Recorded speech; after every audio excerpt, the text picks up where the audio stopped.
Hey guys, my name is Bajan with SoCal Expeditions, and I wanted to film this clip before jumping into the installation guide of this video. I've been using this radio now for 2+ weeks, and I want to say that it has been nothing but awesome for me. This is one of the only ones that has a volume knob, which I just can't believe that some of them don't, and you're going to have to only use your steering wheel controls to adjust the volume. But this is 8 GB of RAM. I've never had a problem with the CarPlay. It functions perfectly, as well as the rest of the head unit itself. Stick around and watch this video if you're looking for this CarTech Studio head unit, as well as how I matched the bezel, how I installed it, how I got the hazard to work perfectly. This video is going to answer all your questions. Look forward to seeing you guys watch this. Leave a comment below if this helped you out. Alright guys, for the GE8 owners that are looking to install a CarTech Studio head unit, this is a 10.1-inch Android unit for, again, 09 to 13 GE8s. This is one of the few with the volume knob. I'm going to show you guys how to put this thing, assemble it from the bench, take it into the car, and install it yourself. You can see here that this is the normal bezel it comes with, this silver trim. I went ahead off AliExpress, ordered this so it can match my interior better. You're going to have GPS antennas. You'll have your USB cables. You're going to have your bracket. I'll show you how this goes together. You're going to have your actual power section here. This is, when you normally see these head units have it on the back here, they're not going to really do much for your speakers. When you see a unit like this that has an actual beefy, we're going to call this a controller. And when it has a beefy section, it's going to actually power your speakers, and it's going to be quicker, more responsive, especially with something like this. That's 8 GB of RAM. Here's all your hardware that you're going to need to connect it, depending on what kind of Honda Fit that you have, and they're going to give you the connections as well as the dash clips to hold this to that, and I'll show you how that goes together. Rear view camera if needed, GPS, track speed, microphone, installation guide. Just a forewarning, you are not going to follow the first method on here. This does not work with the brackets in a fit. You're going to follow the second installation method. So go ahead, read over this, and let's get going. So in my case, as I'm switching over bezels, first thing to do is undo these screws, pop the display out, and we're going to throw it on a new one. 4 screws. Take that off. Get your new frame, lay your new frame down, screw holes line up, put the screws back. Next up, we're going to go ahead and grab these clips, throw them on this bracket. Then you're going to take the screws that are supplied with it, look like this, send the package together, tighten them down. After you install all these clips, and make sure you're not tightening them down too much, it's plastic so it's going to break. You're going to use these, and you're going to put 1, 2, 1, 2 with the bracket over it, of course. Same on the other side, and these are also going to be used to tighten 1, 2 onto 1 and 2, the threaded holes. Now once you got these all tight, it doesn't really matter which way you have it facing, it's the same, but I just do letters up. We're going to thread the ribbon cable through the middle, right here. It's like a winch almost. And then again, tighten right here to right here with those bolts. Once we get to right about here, I'm gonna stop. I'm not gonna put these clips on the back of the display yet because I wanna see where it fits on the vehicle, and my guess is the lower that we put it, the lower the the amount of leverage applied on it versus putting it higher. So I just want to see where it lines up. So we're gonna stop here. We're gonna go to the car and take it apart. In the car, first thing we're gonna do is remove this cover right here, plastic trim tool underneath, and pull back, and this will pop out. We're gonna do this side and this side. Next, we're gonna open the glove box. We're gonna squeeze the sides and pull it down. If there's a damper on the side, just undo the damper and it'll come right out. So normally there's supposed to be a bolt right in the middle section right there. I'm gonna zoom in on it. However, this bolt is not here, which kind of sketches me out because I see some wiring that's not factory here. So maybe someone had some fun with this before. Anyways, there is no bolt in any area. So we're gonna go ahead and pry from the top here and see if this head unit's gonna come out. So someone's definitely swapped this out before, but with some gentle prying, this pops off. Now undo every single clip back here, fit your hand in there and get it done. And then after that, we can take this to the bench. So after we get the stock radio out, we want to take this portion and the airbag lights. So we're going to undo all the screws holding it down and swap it over. We're also gonna rob all the clips. We're gonna take these clips with us to the new one. As you can see, it has no clips, so we need them. After that piece is off, we're gonna take the airbag light as well as the hazard switch off. The hazard switch transfers right over, but the airbag light is gonna tuck behind the dash. So I was expecting it to be wonky, and I was right.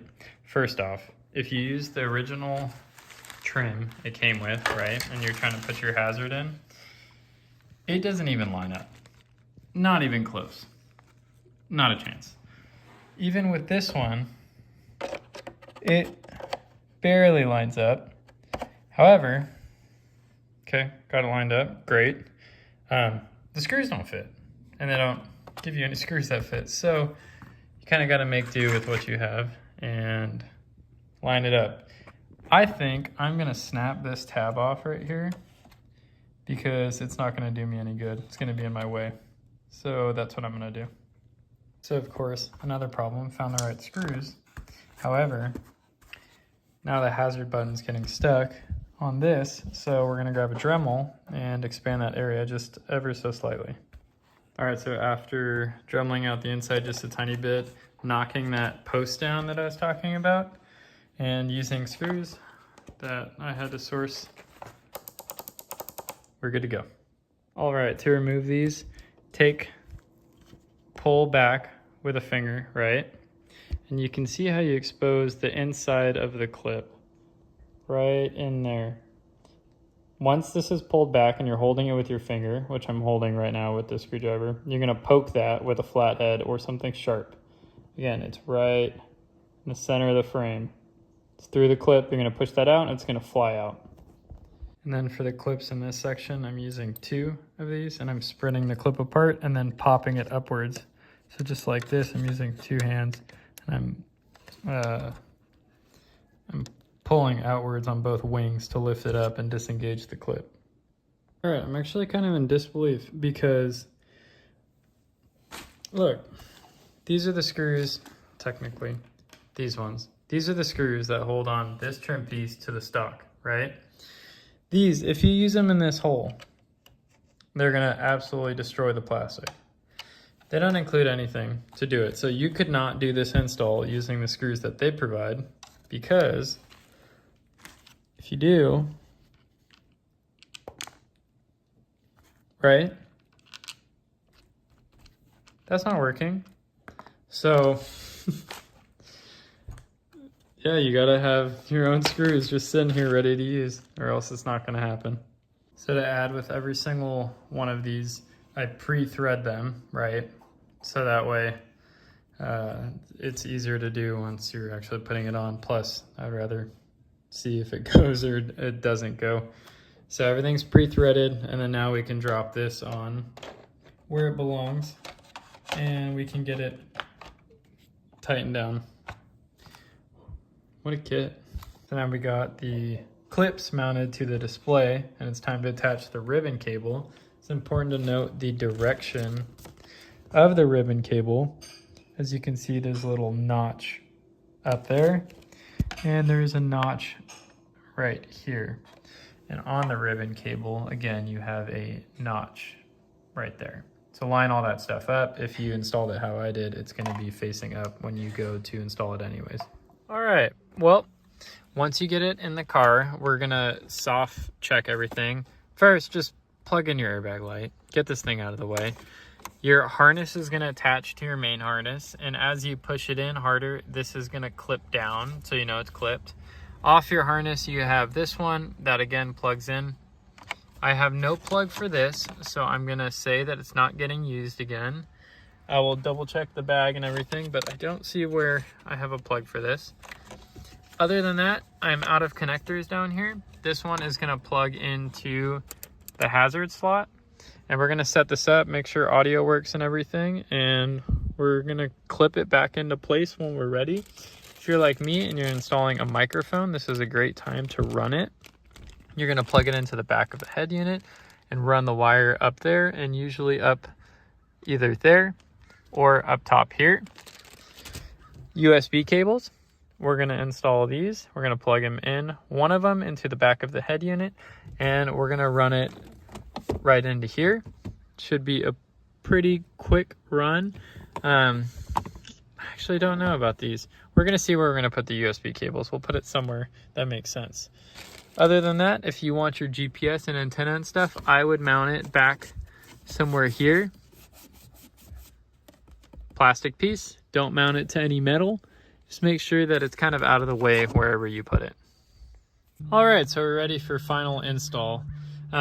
I will comment and say this, that I do not use the microphones that come with these things.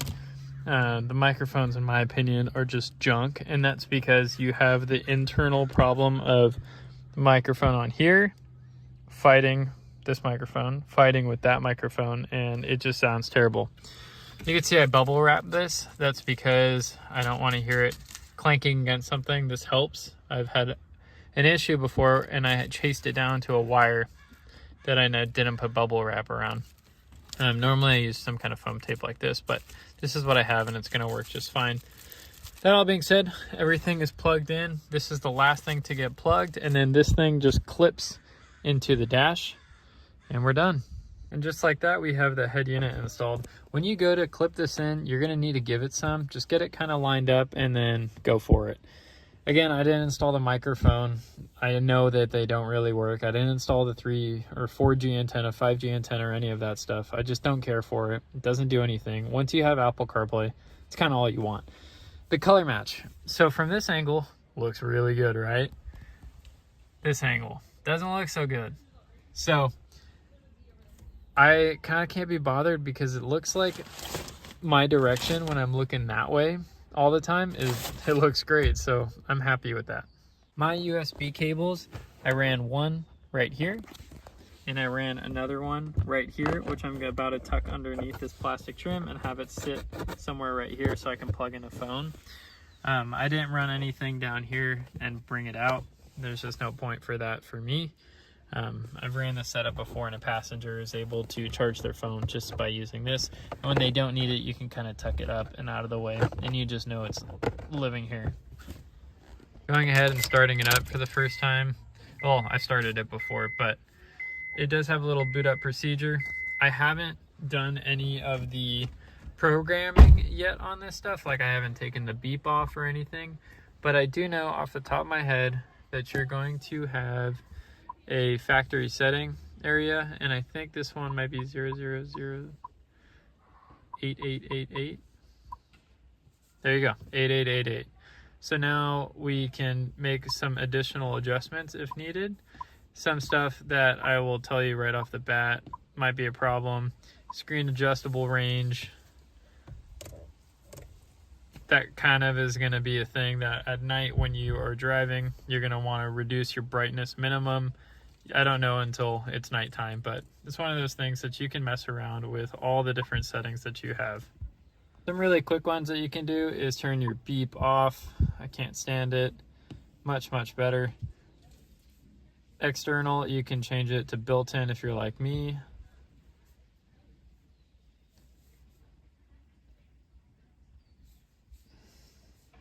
For your lights on the side, if you want to change them, which is nice, this auto dims when you turn the headlights on, as you can see.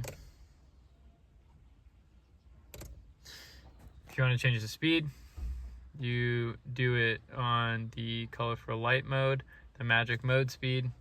You can do that right there. To learn your steering wheel controls, I'll teach you how to do this really quick. You are going to go into your settings, your common.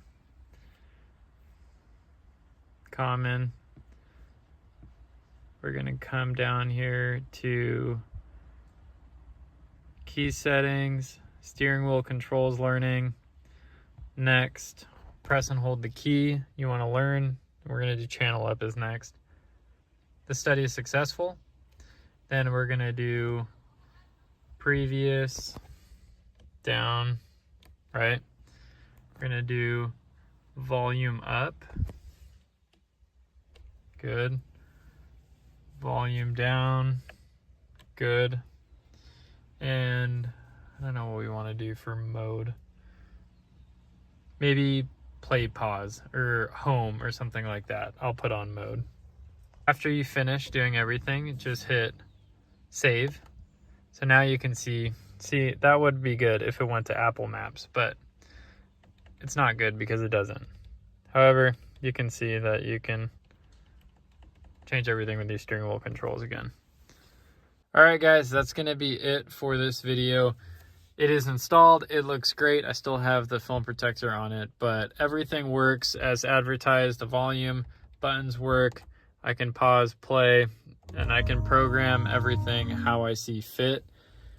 Again, you can spend time in the menu adjusting things.